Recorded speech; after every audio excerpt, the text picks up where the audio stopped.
Well, today, new treatments to manage MS. Dr. Mike O'Connor is a neurologist and medical director of Columbia St. Mary's Multiple Sclerosis Clinic, and Cheryl Blaszak is a nurse practitioner there. Nice to have both of you on the show. Nice Thank to be you here. so much. Thank you. I was, I guess, surprised to find out that 400,000 people, it's estimated, have MS currently in the United States, and that there are 200 or so new cases per week.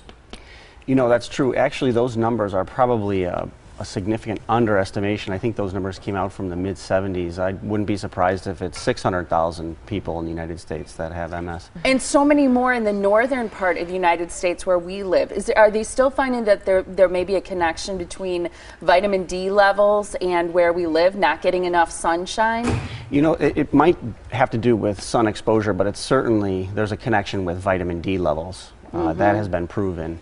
And of course, every patient with MS or even at risk of MS should have their vitamin D levels checked and supplement vitamin D. So absolutely. Good key. Let's talk about what new treatments there are right now for the management of MS. This is good news, I would think, to anybody who's watching today who's suffering with MS or knows someone who is. Right. You know, in the last 2 years, there have been 3 new therapies that have come out for MS, and they're all pill form, they're all oral form, which was a real relief to a lot of patients that have MS, because before then they've had to inject themselves with the medication. So that's an exciting new development in MS, and these medications are effective. There is a pill that's also been out for the past 3 years that helps certain patients with MS walk better and function better. So that is also extremely exciting. On the wings of development and possible release by the FDA in the next year is another medication that is infused once a year, which is a game changer really for a lot of patients with MS, and it's very effective, the studies show so far. So this is a lot of excitement in the field of MS and for therapy. And when we talk about helping with the management of MS, specifically what symptoms or problems are these new medications helping with? Well, you know, the medications that I just mentioned are medications that help prevent future MS progression. Future MS attacks, help patients stay mobile, help patients stay healthy. And as the medications come out, they seem to be more and more effective, and that's really, you know, the exciting part of this therapy and the exciting part of MS right now. Yeah, I would think so. Rehabilitation medicine, what is that and what's exciting about that? Well, rehabilitation medicine is used after patients have some sort of injury, insult, surgery, and in our case, our patients, despite the fact that they have treatments for their MS, still can result in relapses in their disease process and possible disability. So in addition to using medications, we also use special physicians called physiatrists that are trained to provide physical support, including physical therapy, occupational therapy, and speech therapy to help our patients get better after recent relapses.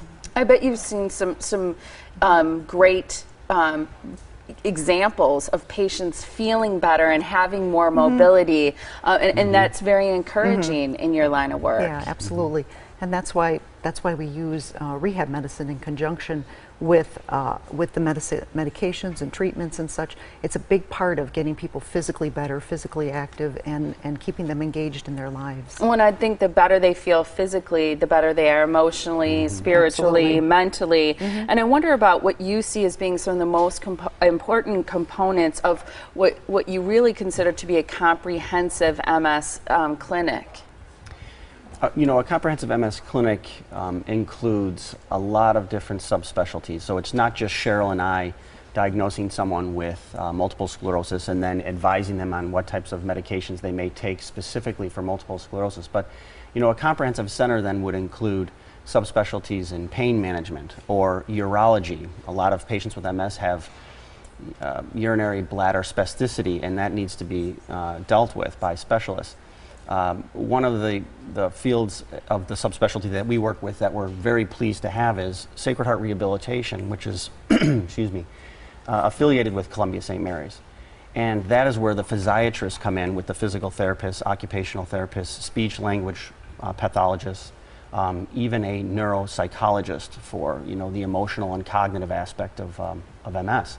And that's truly what makes a comprehensive center, and that's what we have at Columbia. And I just think from a patient standpoint, to have all those specialists in one place is a wonderful gift, so that you're not going all over to try to get the care that you need. Right. I want to mention that coming up this Saturday, June 8th, you have a free seminar. It's a free multiple sclerosis community seminar. And the great thing about this is if you're currently suffering with MS or you know someone who is, you're welcome to attend this.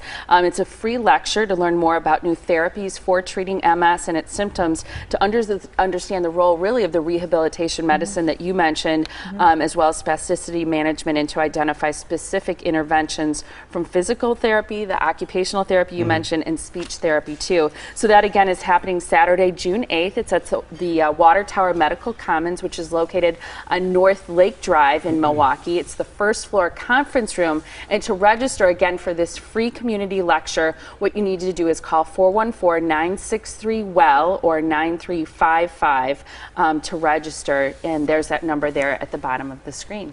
So nice to have both of you here today. Thank you very much. so much. Appreciate it. Appreciate it.